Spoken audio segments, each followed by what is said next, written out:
지난 시간에는 할례에 대해서 아브라함이 세례를 받았다. 세례라는 게 뭐냐? 할례라는 것이 뭐냐? 이게 우리와 아주 직결된 문제인 겁니다. 할례를 받았느냐, 세례를 받았느냐, 그러면 하나님의 언약 안에 있다는 표징이고, 나에게 반드시 내게 약속하신 하나님의 약속이 이루어질 수 있다는 확신을 내가 딱 가질 수가 있는 거예요. 어떻게 되면? 내가 할례 받은 자가 되어지면, 내가 세례 받은 자가 되어지면, 그렇게 언약의 표징이란 말씀이에요. 내게 무언가 나타나지 아니하고 무언가 만져지는 것이 없다 할지라도 내가 할례 받은 자로 세례 받은 자로 살아가고 있다면 내게 주신 하나님의 약속은 반드시 나에게 이루어질 것이라는 확증이다 이겁니다. 그것을 아브라함을 통해서 우리에게 보여주신 거예요. 어떻게? 이삭을 낳음으로 해가지고. 그러니까 우리가 하늘 소망 가운데 보이지 아니하는 하나님의 나라를 소망하며 살아가고 있을 때는 항상 이 땅에서 낙심하고 피곤해할 수밖에 없는 거예요. 왜? 육으로 살지 아니하니까. 그런데 우리가 할례 받은 자다? 그러면 하나님이 반드시 내게 약속하신 말씀대로 이루어질 것이라는 표적이다 이겁니다. 그것을 아브라함을 통해서 우리에게 보여주신 거예요. 그러면서 과연 그럼 할례라는 것이 무엇이냐? 그냥 물방울 세 방울 떨어뜨리고 성부와 성자와 성령의 이름으로 세례를 주노라 하면 그것이 내가 할례 받았다는 것이냐? 그거는 외형적인 거예요. 외면적인 할례, 이면적인 할례, 의문에 쓰인 할례, 이게 중요한 것이 아니라 할례는 어디에다 하라? 마음에다 하라 이거예요. 그러니까 가장 먼저 내가 할례 받았다라는 표적이 뭐냐? 그것은 내 마음의 가죽을 베어내야 되는 거예요. 에레미야서에서 말씀하신 것처럼. 그럼 마음의 가죽이 어디 있어요? 마음의 가죽이 뭐 보여야 뭐 베어내지.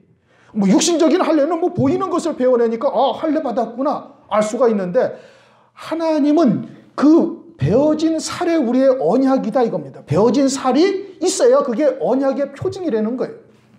그래서 아브라함을 통해서는 실제 보여지는 것으로 우리에게 나타나게 하셨단 말씀이에요. 그러면 마음의 가죽을 벤다는 게 뭐예요?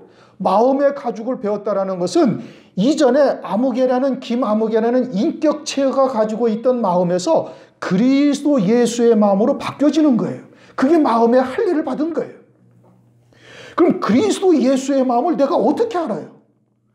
그럼 성경에 쓰여진 하나님 아버지의 뜻이 무엇인지를 깨닫고 그 말씀을 내가 믿는 믿음으로 살면은 그 믿음으로 사는, 그 하나님의 말씀을 믿는 믿음으로 사는 만큼 그리스도로 사는 거예요, 내가. 그렇죠? 갈라디아서 2장 20절, 내가 십자가에 예수와 함께 못 박혀 죽었고 이제는 내가 사는 것이 아니라 내 안에 계신 그리스도로 산다. 그럼 어떻게 내 안에 계신 그리스도로 살아갈 수가 있어요? 그것은 하나님의 말씀을 통해서 아버지의 뜻을 깨닫고 그 깨달은 말씀을 믿는 믿음으로 사는 자가 되어지면 내가 하나님의 말씀을 깨닫고 믿는 믿음으로 사는 만큼 그리스도로 사는 것이 된다는 말씀이에요. 무슨 얘기인지 이해가 되셨습니까? 그것이 거듭난 자요, 세례받은 자요, 할례받은 자로서 시작이 되는 거예요. 그래서 하나님의 말씀을 때에 따른 말씀으로 온전히 깨달아서 마지막 때에 이루실 구원의 세계가 내 앞에 펼쳐지고 그 말씀, 나를 향하신 하나님의 뜻이 무엇인지, 하늘에 예비하신 영광이 무엇인지를 말씀을 통해서 깨닫고 그 말씀을 믿어서 그 말씀이 내게 생명이 되어지고 육신의 목숨보다 더 귀한 생명이 되어지고 그 말씀을 믿는 믿음으로 사는 자가 되어지면 내가 사는 것이 아니라 그리스도로 사는 것이 되어진단 말씀이에요. 그것이 마음의 가죽이 베어진 자인 거예요. 마음의 할례를 받아라 이겁니다. 육신의 할례가 아니라 너희는 할례를 마음에 할지니. 그 마음을 어떻게 베는 거예요? 그것이 내 생각에서 그리스도의 생각으로 바뀌어져야 되는 거예요. 그래야 할례 받았다 이겁니다. 그렇게 되면 어떻게 된다? 이제 집이 할례를 받는 거예요. 너와 내 집이 구원을 얻으리라. 사도행전 16장 31절, 주 예수를 믿으라.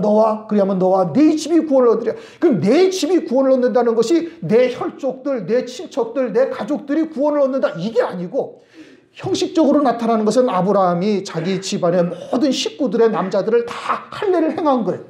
그럼 자기 집안의 모든 남자들을 돈으로 사온 자나 종이나 누구를 다 할례를 했다라는 것은 이제는 내 마음의 할례를 받은 자가 되어지면은 그 다음에 어떻게 나타나요? 내 집이, 영을 담고 있는 집, 육신이 육신이 좋아하던 것에서 다 끊어진 자가 되어지는 거예요. 육신이 좋아하던 취미 생활, 뭐 바둑 또는 뭐 당구 치는 것, 술 마시는 것, 여기서부터 점진적으로 그리스도 예수의 마음으로 바뀌어지면은 내 육체도 할례 받은 자가 되어진다 이겁니다.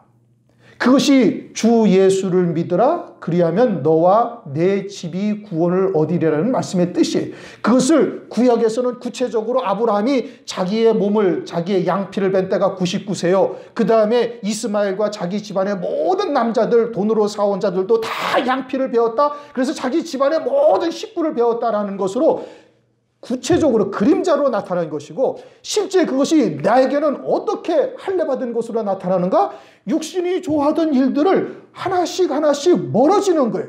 마음이 할례를 받으니까 예전에는 뭐 그냥 이제 제가 쉽게 얘기해서 뭐 유행가 가사가 1절부터 4절까지 다 외워지던 것들이 이제 사라지고 없어져 버리는 거예요. 그리스도 예수의 마음이 되어져서 하나님의 뜻이 무엇인지 그것이 내 마음과 생각을 주장하는 자가 되어져 있고, 그것이 내 마음과 생각을 주장하다 보니까 그 다음에 어떻게 행동도 거기서부터 멀어지는 거예요. 세상으로부터 구별되어지고 세상의 것도 끊어져 나가는 것이고, 세상 친구들도 다 점진적으로 멀어지게 되어져 있어요. 그래야만 그것이 할례 받은 자요 세례 받은 자가 딱 되어지는 겁니다. 그래야 그것이 이제는 내가 사는 것이 아니라 내 안에 계신 그리스도로 사는 자로 바뀌어져 가기 시작하는 거예요. 그러면서 하나님의 세계, 하나님의 이루시는 구원의 세계가 내게 다 펼쳐지게 되어지면은, 그러면은 이제는 완전히 내가 사는 것이 아니라 그리스도로 사는 거예요. 아브라함의 99세가 그거다 이겁니다. 너는 내 앞에서 행하여 완전하라. 그 어떻게 완전한 거예요? 인간이 죄의 몸인데 어떻게 완전할 수가 있어요? 이게 육신의 성결함을 말하는 것이 아니라면, 성경에서 말하는 의라는 것은 육신이 죄를 짓지 아니하고 육신이 또 뭐 어떻게 하는 것을, 그걸 말하는 것이 아니란 말이에요. 그러면 또 뭐 죄를 지어도 상관이 없느냐? 이제 이렇게 물으면 참 곤란한 겁니다. 그거는 지금 말씀의 초점이 무엇인지를 전혀 지금 깨닫지를 못하고 있는 거예요. 영으로서 그리스도의 마음과 하나님의 말씀을 믿는 믿음으로 사는 자가 어떻게 육신의 정욕을 쫓아서 자기 좋아하는 것들로 막 살아갈 수가 있어요? 그건 있을 수가 없는 일이란 말이에요. 그건 하나님의 말씀을 지금 뭘 말씀하는지 전혀 초점을 맞추고 있지 못하기 때문에 그런 생각을 하는 거예요. 하나님께서 우리를 의롭다라고 인정하는 것은 죄를 짓느냐 죄를 안 짓느냐 이 차원이 아니란 말이에요. 우리는 원죄의 몸을 입고 있어서 죽을 때까지 이 죄는 벗어나지를 못하는 거예요. 그것을 두신 이유는 뭐라고 그랬어요?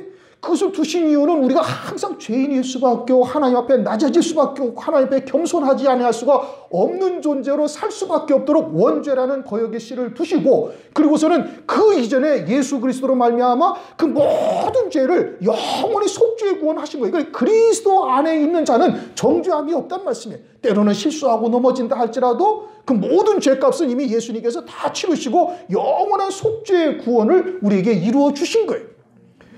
그리고는 우리의 모든 초점을 어디에다 맞춰야 돼? 주님의 뜻에 맞추어서 마음이 할례를 받고, 이제는 내 영을 담고 있는 육체도 할례 받은 자가 되어져서 세상에서 좋아하던 건 뭐 바둑이라든지 술 마시는 거라든지 기타 등등 뭐 오락 취미 같은 거 하던 것들을 점점 멀어지고, 그리고서는 오직 그리스도 안에서 하나가 되어져서 하나님의 뜻이 무엇인지를 깨닫고 그것을 이루어 가는데 방해되는 것은 가차없이 잘라버려야 되는 겁니다, 여러분.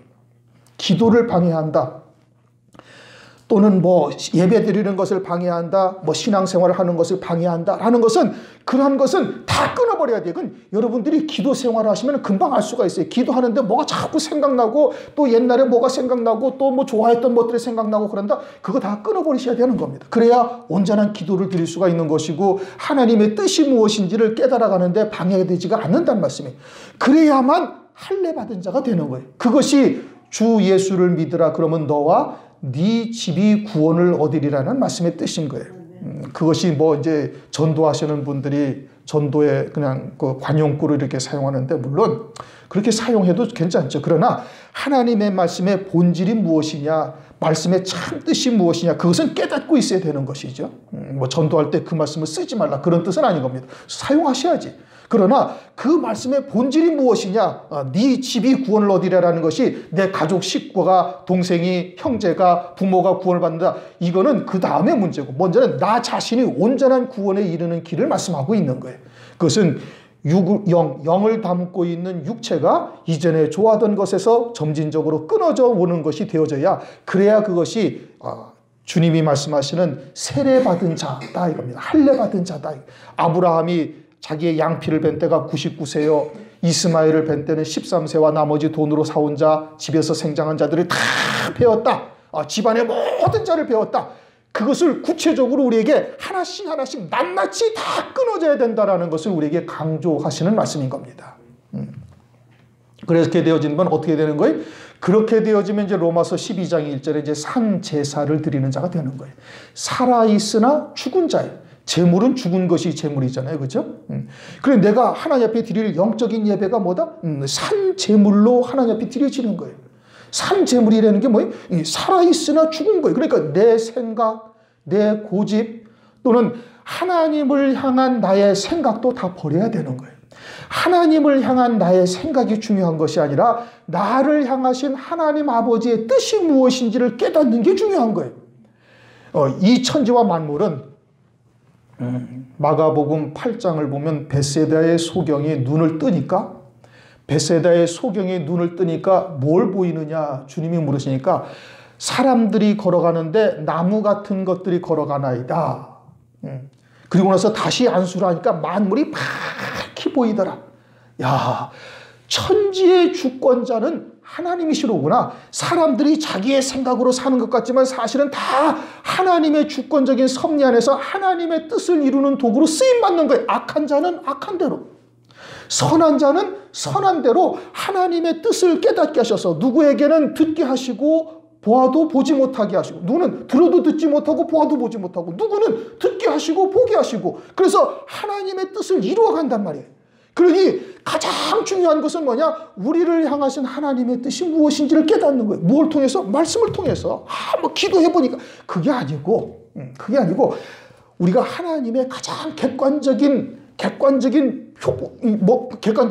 하나님의 뜻이 무엇이? 성경의 말씀이라니까. 그러니까 말씀을 통해서 아버지의 뜻이 무엇인지를 깨닫고 그 뜻이 내게 이루어지기를, 그 뜻이 나를 통해서 이루어지는데 방해되는 것들이 무엇인지, 그 뜻이 내게 이루어지는데 부족한 것이 무엇인지 그것을 하나님께 구하고, 그리고서는 깨어 근신하는 자가 되어져서 그 뜻을 이루는 자가 되는 게, 이게 중요한 것이다 이겁니다.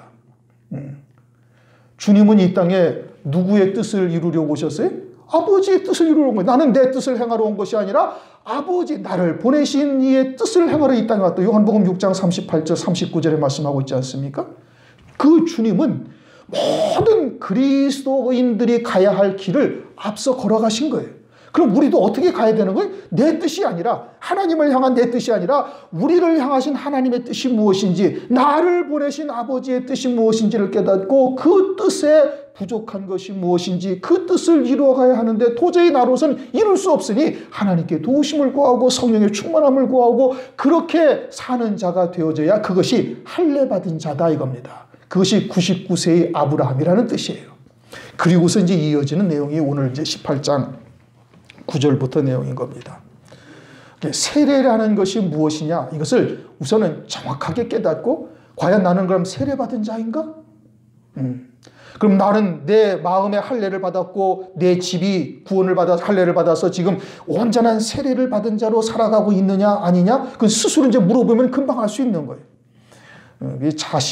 자신을 여유롭게 보면은 안 됩니다. 그럼 신앙의 발전이 없어요. 자신은 하나님의 말씀으로 아주 날선검처럼 예리하게 자신을 냉철하게 비판해야 되는 것이고, 그래야 하나님 앞에 바른 길을 갈 수가 있는 것이지, 남들은 아주 날카롭게 보면서 자기는 여유롭게 봐주면 그거는 좀 곤란하지요. 그래서 내가 세례받은 자인가? 그것을 우선 보셔야 되는 것이고, 오늘 이제 9절부터입니다. 9절, 그들이 아브라함에게 이르되 네 안에 사라가 어디 있느냐? 대답하되 장막에 있나이다. 하나님은 전지전능하시잖아요. 그렇죠? 근데 아브라함에게 와가지고 네 안에 사라가 어디 있느냐? 어디 있는지를 몰라서 물으시는 겁니까 지금? 그게 아니란 말씀이에요. 몰라서 묻는 게 아니란 말씀이에요. 그러면 사라의 육체가 어디 있는지를 몰라서 묻는 거예요? 아니면은 사라가 영적으로 어느 자리에 있는가를 지금 아브라함에게 묻는 거예요? 뒤에 게 맞는 겁니다. 창세기 3장에 아담이 죽은 자가 되었을 때 하나님이 아담에게 오셔가지고 아담아 네가 어디 있느냐? 하나님이 몰라서 묻는 겁니까? 아니요. 아담이 하나님께서는 창세전에 그리스도 안에서 구속하실 거룩하신 뜻을 계획해 놓으셨다가 아담이 범죄하여 죽은 자가 되자 이미 살려놓으시고 멜기세덱으로 이미 살려놓으신 아담을 하나님께서 부르시는 거예요. 그래서 네가 지금 어디에 있느냐? 산 자로서 있느냐? 죽은 자로서 있느냐? 이것을 지금 아담에게 묻고 있는 것이지. 아담아 네가 어디 있느냐? 네가 지금 산 자로 있느냐? 하나님 아버지의 뜻이 무엇인지를 깨닫고 산 자로 있느냐? 죽은 자로 있느냐? 이것을 묻는 것이란 말씀이죠. 그러면 사라에게 아브라함에게 와가지고 사라가 어디 있느냐? 사라의 믿음의 주소가 어디냐? 아브라함과 하나가 되어져 있느냐? 아니면 여전히 그 전에 그와 같은 하가를 갖다가 몸종을 갖다가 들여서 하나님의 말씀을 이루려 하는 육으로 사는 자로 있느냐? 그것을 지금 묻고 있는 거예요. 그러니까 아브라함이 뭐라고 대답해? 장막에 있나이다. 어느 장막에? 아브라함의 장막 안에 있나이다. 이게 이제 원어를 보면 장막 안에 있다 이 뜻인 겁니다. 누구의 장막? 아브라함의 장막 안에. 아브라함의 장막 아니라는 것은 뭐예요? 아브라함과 같은 믿음 안에 있습니다. 이것을 지금 말하고 있는 겁니다. 그 이전에는 어땠어요? 그 이전에는 하나님의 말씀을 육으로 이루려고 했던 거예요. 그래서 하갈을 통해서 아들을 얻을까 했는데 하갈이 잉태하자마자 이게 주인과 종의 차이가 바뀌어버린 거예요. 그러니까 사가라가 보기에 이게 참 기가 막힌 노릇이거든. 잉태했다고 아주 주인을 멸시하기를 아주 그냥 자기 하대를 해버리고 무시를 해버리니까 사라가 그냥 화가 나가지고 하갈을 내쫓기도 하지 않았었습니까? 그러고서는 13년 동안 하나님의 침묵, 하나님의 연단의 과정을 거친 후에 어떻게 되어졌다고요? 장막 안에 있나이다. 아브라함의 장막 안에 있나이다. 이 뜻입니다. 오늘날 교회가 목사를 통해서 증거하는 하나님의 말씀과 하나가 되어져 있어야 되는 거예요. 목사는 하늘의 소망 가운데 우리에게 주신 첫째 부활의 영광이 무엇인지, 어린 양의 아내로서 어떻게 하여야 세워지는지 이거에 대해서 계속 증거하고 있는데 세상의 것만 바라고 있다면 그건 하나가 되어 있지를 못한 겁니다. 하나님의 말씀이 그렇게 되면 들리지를 않아요. 세상의 것이 머릿속에 가득 차가지고 아이고 내일 막아야 할 돈이 얼만데, 제가 옛날에 사업을 하다가 부도가 날 때가 되니까 하루 종일 머릿속에 뭐만 생각나는 줄 아십니까? 돈만 생각나요. 이걸 어디 가서 막지? 어떻게 해야 막지? 내일 막을 돈이 얼만데 어쩌고저쩌고 하루 종일 그 생각만 나는 거예요. 뭐 기도할 때도 그 생각, 예배를 드려도 그 생각, 머릿속에서 돈이 떠나질 아니하는 거예요. 그러면서 말씀을 들으면 말씀 하나도 안 들립니다.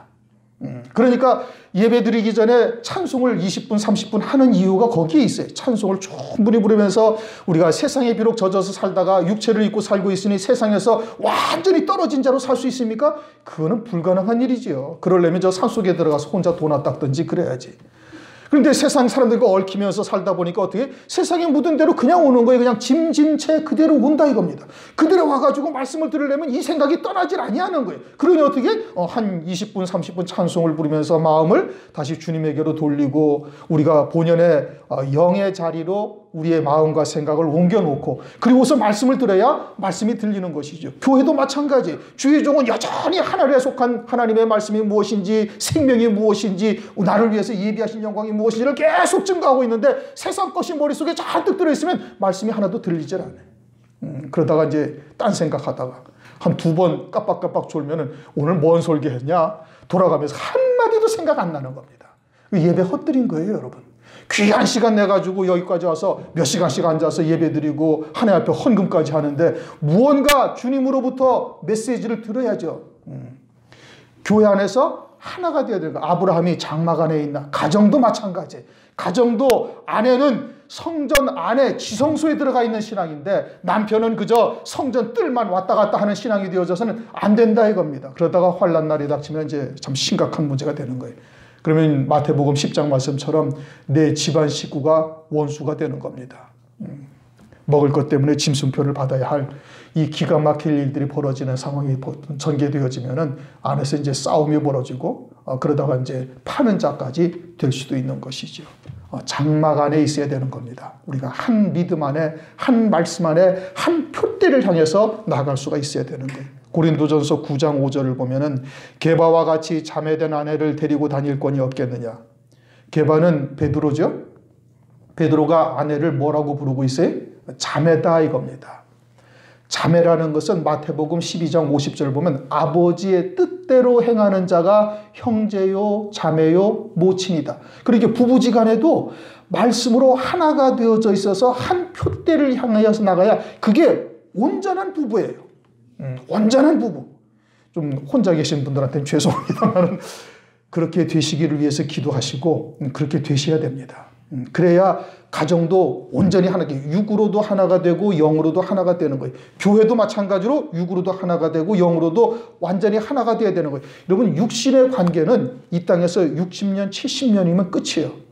하나님 나라에 들어가면은 그때는 영으로 존재하는 것이지 육으로 존재하는 게 아니에요. 육신의 관계는 그냥 아는 사이에 거기서 아버지, 부모, 자식 간에 다시 만난다. 부모의 혈육으로 만난다. 천만에 그건 하나님의 말씀을 아직 한 번도 읽어보지 아니해서 그러는 거예요. 하나님 나라는 하나님 아버지와 그 아들과의 관계일 뿐이지 우리의 육신적인 관계가 하늘나라에서도 영원히 지속되는 것이 아니다 이겁니다. 그러니까 이 땅에 사는 동안에 어떻게 부부도 영으로 하나가 되어져 있어야 되는 것이고 교회도 역시 마찬가지로 하나가 되어져 있어야 되는 거예요. 그것을 장막 안에 있나이다 이렇게 지금 말하고 있는 겁니다. 10절 그가 가라사대 기한이 이를 때 내가 정녕 네게로 돌아오리니 네 안에 사라에게 아들이 있으리라 하시니 사라가 그 뒤 장막문에서 들었더라. 기한이 이르면 기한은 하나님의 정하시는 기한입니다. 우리가 전도서 3장에서도 보듯이 하나님의 정하신 때가 있어요. 죽을 때가 있고 살리실 때가 있고 심을 때가 있고 뽑을 때가 있고 우리가 믿음으로 열심히 기도하고 있는데 왜 하나님께서 응답지 아니하시는가? 하나님이 정하신 때에 하나님의 방법으로 하나님이 응답을 하시는 겁니다. 그러므로 고난이나 연단의 과정도 하나님이 정하신 때가 반드시 있어요. 그때까지 참아야 되는 거예요. 무엇을 가지고? 하늘 소망 가운데. 세상을 바라보면 절대 이길 수가 없어요. 세상에서 당하는 고난은 하늘 소망을 딱 만진 바 되어져야 아주 가뿐하게 이겨나갈 수가 있는 겁니다. 사람들의 시선을 의식치 아니하고 이겨나갈 수가 있는 거예요. 개인적으로도 그와 같은 하나님의 정하신 때가 있을 뿐 아니라 이 온 세상에 하나님의 구원도 이루시는 때가 있는 겁니다. 정하신 때가 있는 거예요. 마냥 은혜 시대가 계속되는 것이 아니다 이겁니다. 하나님이 정하신 때가 되어지면 하나님이 돌아오시리라. 하나님이 돌아오시리라. 육신을 입고 임하신다. 우선 표면적인 내용은 그런 뜻인 겁니다. 하나님이 기한이 이르면은 내가 네게로 돌아오리니 그 증거로 사라에게 아들이 있으리라. 그래서 사라가 아들을 낳았어요? 못 낳았어요? 낳았어요. 사라에게 아들이 있다라는 것은 반드시 하나님께서 임마누엘 하시겠다는 표적이다 이 뜻인 겁니다. 그것이 이제 문자적인 표적인 의미인 거예요. 그래서 아브라함이 아들을 딱 낳고 나서는 하나님의 때 볼 것을 즐거워하다가 보고 기뻐하였다. 이삭을 딱 낳는 것을 딱 보고서 하나님의 때가 온다라는 것을 확신한 거예요. 그것을 본 거예요. 그리고서는 이삭을 제물로 딱 드릴 때 수풀에 거인 순양을 딱 제물로 하나님께 드리게 하시잖아요. 그것을 통해서 뭘 봤어요? 그리스도께서 이 땅에 오셔가지고서 그렇게 하나님의 어린 양이 되셔서 십자가 위에서 피 흘려 속죄 구원 이루실 것을 딱 본 거다 이겁니다. 아브라함은 그것을 봤어요? 못 봤어요? 봤다는 말씀이에요.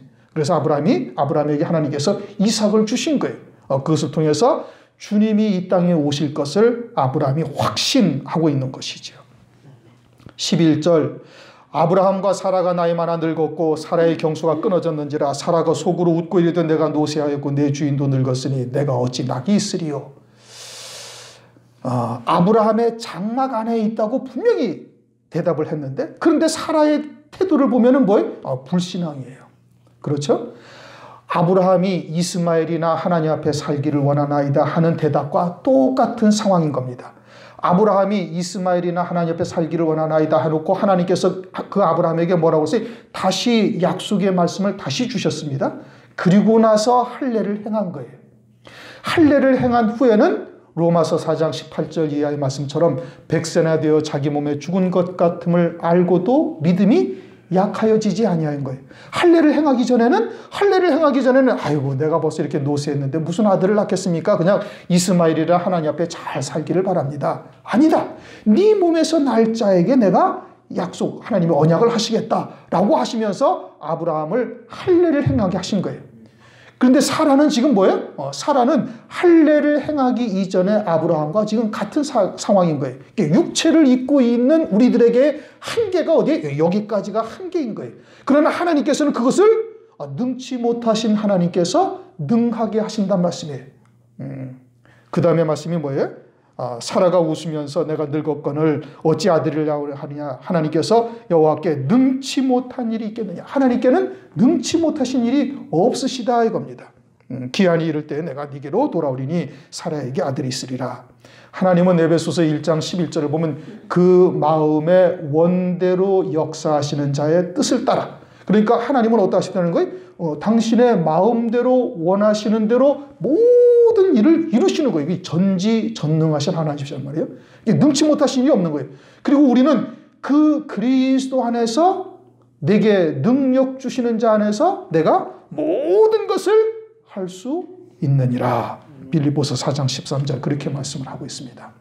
그 믿음 안에 있으면은 그리스도 안에서 내게 능력 주시는 자 안에서 내가 모든 것을 할 수 있는 거예요. 마태복음 8장을 보면은 산상보훈 후에 주님이 내려오시는데 문둥병자를 주님이 딱 기다리게 하셨다가 주님을 딱 만나니까 이 문둥병자가 딱 하는 말이 뭐예요? 주여 원하시면 저를 깨끗게 하실 수 있나이다. 주님이 원하시면 깨끗게 하실 수 있다는 거예요. 주님이 원하시면 능치 못할 일이 없다. 그 말씀을 하시는 것이죠. 우리에게 오늘날 첫째 부활이라는 영광이 무엇이냐? 어린 양의 아내가 되는 길이 무엇이냐? 장차 있게 되어질 환난을 통해서 이루실 구원이 무엇이냐? 이제 이것을 우리에게 알게 하셨어요. 어린 양의 아내 새 예루살렘 성의 영광이라는 것은 하나님의 영광에 참여하는 겁니다. 그리스도와 함께한 후사가 되는 거예요. 어마어마한 영광이죠. 그렇게 우리의 현재 믿음의 주소나 우리가 처해져 있는 환경이나 이런 건 본다면은 언감생심, 우리가 나 같은 것이 어떻게 그런 영광을 누릴 수가 있겠는가 라고 생각한다면 크게 오해하시는 겁니다. 하나님은 능치 못하신 일이 없는 것이고 우리가 그리스도 예수 안에서 하나님의 모든 약속은 우리에게 뭐다? 예다 이겁니다. 무엇이든지 예인 거예요. 침노하는 자에게 하나님 나라는 침노를 당한다는 말씀이에요. 다말이 그러했고 루시 그러했고 마리아가 그러했고 밧세바가 그러했던 거예요. 그와 같은 우리의 강렬한 하늘의 소망이 있다면 하나님 나라는 침노를 당하는 게 믿는 자에게 하나님께서 이루시는 거예요. 능치 못함이 없으시다 이겁니다. 그러면서 내가 네게로 돌아오리니 사라에게 아들이 있으리라. 이것이 이제 문자적으로는 예수님이 이 땅에 임마누엘 하신 것이다 라고 이제 이 말씀을 드렸어요. 그런데 내가 네게로 돌아오리니, 그러니까 온 하나님의 백성들에게 돌아오신 것은 예수 그리스도로 이 땅에 임마누엘 하신 거예요. 그것이죠. 그런데 개별적으로는 그럼 뭐냐 이겁니다. 내 개인적으로 하나님께서 내게로 돌아오신다라는 약속은 각각의 그리스도인들에게로 동일하게 하시는 말씀인 거예요. 내게도 하나님께서 돌아오신다 이겁니다. 우리가 지난 시간에 한번 상고했던 것인데 창세기 15장을 한번 보시겠습니다. 15장.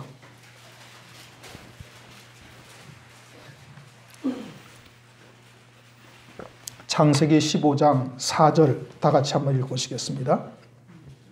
여호와의 말씀이 그에게 임하여 가라사대 그 사람은 너희 후사가 아니라 네 몸에서 날 자가 네 후사가 되리라. 네 몸에서 날 자. 그러면 이스마엘은 네 몸에서 아브라함의 몸에서 난 자가 아닙니까? 몸에서 난 자잖아요. 그두라의 6 아들 또 아브라함의 몸에서 난 자예요? 아니에요? 몸에서 난 자란 말이에요. 그런데 이 몸이라는 히브리어가 무슨 뜻이냐면은 메엠이라는 단어인데 내면에 깊숙한 어떤 부분, 이런 뜻인 겁니다. 여기에 몸이라고 번역이 되어 있는데 이게 몸이라고 번역이 된 건 잘못 번역이 된 거예요. 영어 성경을 보면은 이것을 뭐라고 말하는 거 아니에요? body라고 한 것이 아니에요. 몸이라고 번역을 한 것이 아니라 bowel이라고 해서 BOWELS. 그것을 이제 번역을 하면 창자라는 뜻도 있고, 창자라는 뜻도 있고, 또 다른 뜻은 그 내면 속에 있는 어떤 것이라는 뜻도 있어요. 그러니까 이 몸이라고 번역하지를 않고 그냥 히브리어 있는 대로 그대로 번역을 하면은 훨씬 더 우리에게 영적으로 유익을 할 텐데, 그렇게 번역을 하려니까 뭔가 깨닫지를 못하는 게 그냥 몸이라고 번역을 해놓은 거예요. 그렇게 번역을 잘못 해놓은 겁니다. 그냥 히브리어 그대로 있는 대로 번역을 딱 해놔야, 그래야 깨어있는 자들은 영적으로 하나님의 말씀을 딱 볼 때 아, 이것이 무엇라는 것을 딱 알 수가 있는데, 몸이라고 번역을 해놓으니까 아니 그럼 그드라야 여섯 아들도 몸으로 낳았지. 아브라함의 씨로 낳은 거 아니에요? 이스마엘은 아브라함의 씨로 낳은 거 아니에요? 마찬가지잖아요. 그런데 몸에서 난 자가 네 후사가 되리라. 그런데 그 몸에서 난 자는 누구만이 하나님께서 인정을 하시는 거예요? 이삭만을 하나님께서 인정하시는 거예요. 그렇게 창세기 22장에 가면 네 독자. 왜 이삭이 독자예요? 나머지 이스마엘도 아들이고 그들의 여섯 아들도 아들인데, 하나님은 그들은 아들이라고 보지 아니하시고 네 독자, 네 사랑하는 아들 이삭을 내가 네게 지시할 산으로 데려가서 그를 번제로 드리라, 딱 말씀하시잖아요. 이삭만이 하나님이 보시기에는 아들이고, 이삭만이 요 문자대로는 네 몸에서 난 자예요. 그런데 이 몸이라는 단어가, 몸이라는 거 히브리어가 그 뜻이 아니라 그 내면에 깊숙한 어떤 것을 말하고 있는 거예요. 그럼 그것이 뭐예요? 믿음으로 낳은 겁니다. 무엇을 믿음으로? 하나님의 말씀을 믿는 믿음으로만 딱 나온 거예요. 하나님의 말씀을 믿는 믿음으로만 나왔단 말이에요. 하나님의 말씀을 믿는 믿음으로만 나왔다. 하나님의 말씀이 뭐예요? 내가 너희에게 이른 말이 영이요 생명이라. 하나님의 말씀을 받은 자를 하나님께서는 내가 너희를 신이라. 시편 82편 6절 요한복음을 한번 보십시다.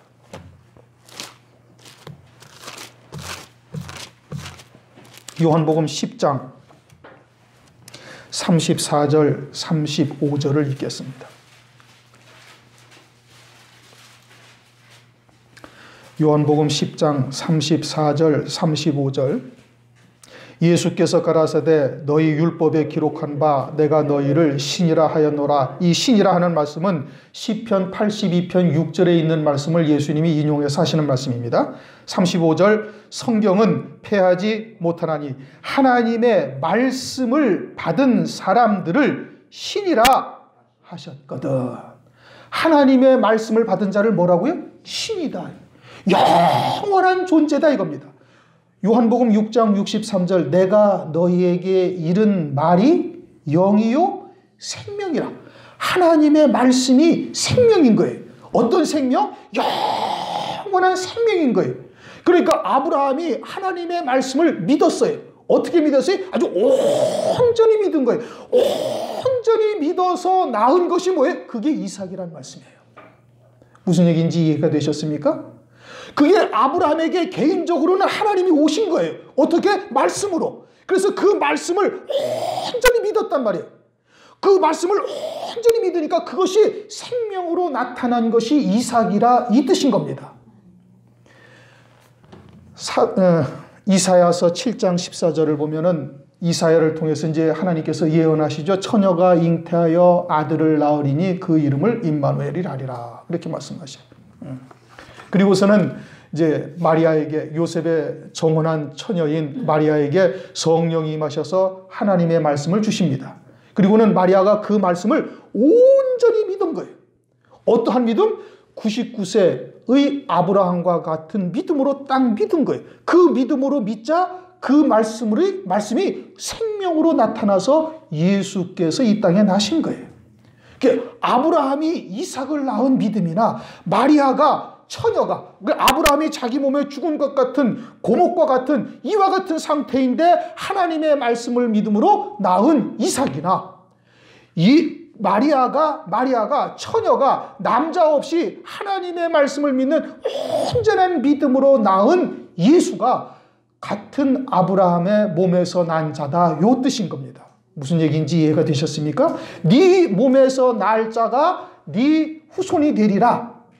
그리고 네 몸에서 날 자가 누구예요? 그것이 이삭이고 그것이 마리아를 몸에서 통해서 난 예수 그리스도가 되시는 겁니다. 그것이 아브라함의 후손인 거예요. 그래서 갈라디아서 3장 16절에 아브라함에게 하신 모든 약속은 누구에게 하신 것이다? 그리스도에게 하신 것이다. 여러 이스라엘 민족들, 혈통적으로 난 이스라엘 민족들 여러 사람을 말한 것이 아니라 딱 하나를 말했는데 그 하나가 누구냐? 그리스도에게 하신 약속이고, 이제 우리가 그리스도 안에서 아브라함의 후손이 되고 아브라함과 함께 복을 받을 자요 아브라함과 함께 유업을 이을 자가 되기 위해서는 어떠한 믿음이어야 되는 거예요? 하나님의 말씀, 우리를 향하신 하나님의 말씀을 믿는 온전한 믿음으로 사는 자가 되어지면은, 서두에 제가 누가 사는 것이다? 그리스도께서 사는 것이다. 그리스도께서 내게로 오신 거예요. 개별적으로 그리스도께서 내게 오셔서 그것이 뭐예요? 영원한 생명으로 내 안에 잉태가 되어져서, 마리아를 통해서는 그리스도가 나셨지만 우리를 통해서는 그 생명이 영원한 하나님 나라에서 영생을 하는 생명으로 부활의 몸으로 나타나게 되어진다, 이 뜻인 겁니다. 그것을 하나님의 말씀을 받은 자를 신이라 하였다라는 뜻이에요. 내가 너희를 신이라 하였거늘. 어떤 자를? 하나님의 말씀을 받은 자를. 왜? 그 말씀이 영원한 생명이 된다 이겁니다. 영원한 생명이 돼서 그 말씀이 내게 이제는 육신의 목숨보다 더한 나의 영원한 생명으로 사는 자가 딱 되어졌으면, 그것은 100% 아브라함과 같은 믿음으로 사는 자가 딱 되어진 거예요. 그는 그리스도께서 내게로 개별적으로 오신 거예요. 무엇으로? 영생의 생명으로 내게 오신 것이다 이겁니다. 그러면 그 영생의 생명이 내게 와 있는 자는, 그것을 깨닫고 있는 자는 육신의 목숨보다도 그 생명을 더 소중하게 여기는 거예요. 그래서 예수의 증거와 하나님의 말씀을 인하여 목배임 받기까지 할지라도 포기하지 아니하는 것이고, 오히려 그것을 더 소망하며 기뻐하는 자로 바뀌어지는 거예요. 그게 할례 받은 자로서의 가야 할 길인 겁니다. 이게 내가 정녕 네게로 돌아온다 이겁니다. 그럼 그리스도를 말씀하는 거예요. 물론 그리스도께서 오신 것을 말씀하는 거예요. 그러나 개별적으로 내게도 주님이 돌아오신다니까요. 내게도 오시는데 어떻게 오세요? 말씀으로 오시는 거예요. 말씀이 생명이 되어져서 그 말씀이 내게 생명처럼 내가 믿고 그 말씀으로 사는 자가 되어졌으면은, 그러면은 나는 그 그리스도를 나를 통해서 낳게 하신다는 말씀이에요. 그것이 육신의 장막을 벗은 이후에 하나님의 나라에서 영원한 생명으로 내게 낳게 되는 거예요. 사라가 아직은 그 믿음에 이르지 못한 거예요. 그러니까 장막 뒤에 앉아서 웃었단 말씀이에요. 내가 몸이 이렇게 늙었는데 어떻게 나온고. 그러니까 하나님께서 뭐라고 그래? 내가 웃었느니라, 그렇게 말씀하신 겁니다. 지금 무엇을 말씀을 드리는 건지 이해가 되셨습니까? 그러면 이제 갈라디아서를 한번 보십시다. 우리가 이건 다 상고했던 내용이라 이제 간단해요. 갈라디아서 6장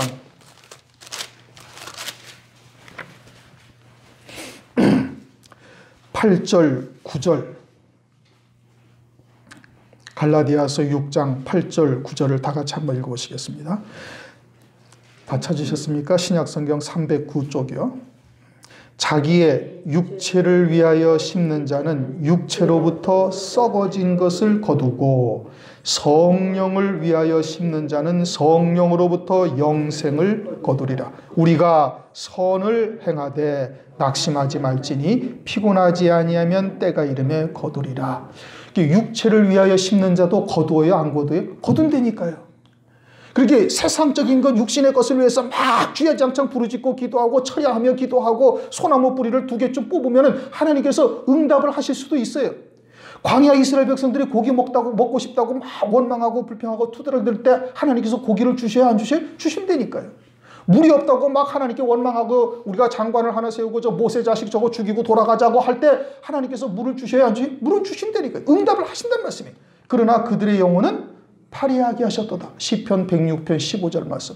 여호와께서 저희에게 응답하셨을지라도 그들의 영혼은 파리하게 하셨도다. 그래서 그들은 가나안 땅에 한 발자국도 들어가지 못하는 자들이 된 거예요. 멸망이다 이 뜻인 겁니다. 멸망인 거예요.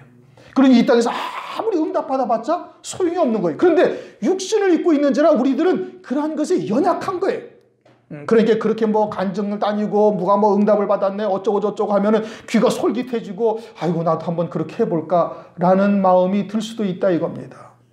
그런데 할례 받은 자는 하나님의 말씀을 믿는 믿음으로만 사는 거예요. 하늘 소망 가운데 아버지의 뜻이 무엇인지를 깨닫고 그것이 생명이 된 자는 세상의 것에 연연해하지 않는단 말이에요. 빌립보서 4장에 말씀하고 있는 것처럼 내가 비천에 처할 줄도 알고 풍부에 처할 줄도 알아서 일체의 비결을 배웠다. 이제 그런 것이 내게 어떤 영향을 주지 않는 거예요.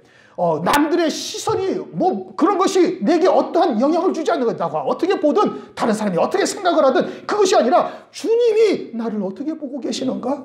하나님 앞에 내가 바른가 바르지 아닌가? 여기에 모든 초점이 딱 맞추어져야 되는 거예요. 그것이 내가 사는 것이 아니라 그리스도로 사는 자다 이겁니다. 그는 성령을 위하여 심는 거예요. 성령의 인도하심을 따라 말씀을 깨닫게 하신 것에 나의 믿음을 연합시키고 거기에 나를 복종시키면서 성령을 위하여 심는 자다. 그런데 성령을 위하여 심는 자는 어떻게 하냐면 피곤할 수도 있다. 낙심할 수도 있다. 우리가 선을 행하되 낙심하지 말지니 낙심하지 말라라는 것은 낙심할 일들이 앞으로 계속 놓여지니까 낙심하지 말라고 미리 말씀하는 거예요.